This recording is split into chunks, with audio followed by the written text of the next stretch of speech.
Wow, hari ni satu Malaysia macam tergamam apabila SPRM dia buat satu tayangan perdana menayangkan harta-harta karun. Bila saya tengok tayangan tu, saya terdiam sekejap lah.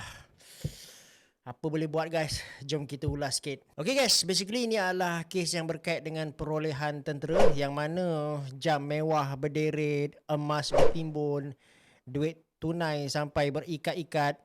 Nak saya teruskan lagi ke? Dan nilai keseluruhan mencecah sehingga 11.4 juta ringgit.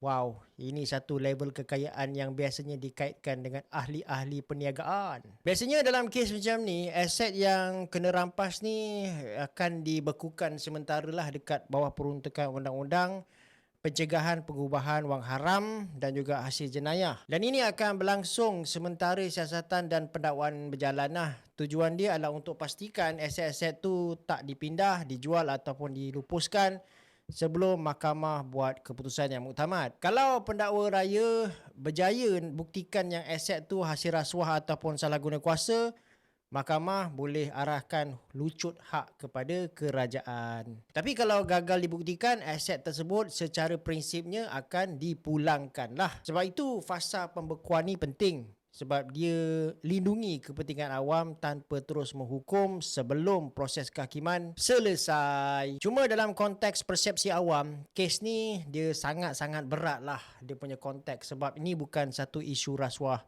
yang biasa. Dia melibatkan tender ketenteraan, pegawai kanan dan sistem perolehan yang sepatutnya paling ketat dan sensitif sebab dia dari sudut security negara kita lah. Lepas tu bila kita tengok begitu banyak aset-aset ni dikumpul dan juga dirampas, ini menunjukkan bahawa dia tidak berlaku secara semalaman. Tapi dia berlapis-lapis dan dah lama bertahun-tahun. Dan yang penting juga ini memberikan kita satu gambaran macam mana rasuah besar ni biasanya dia disimpan dalam bentuk aset fizikal dan bukan sekadar wang tunai di dalam bank.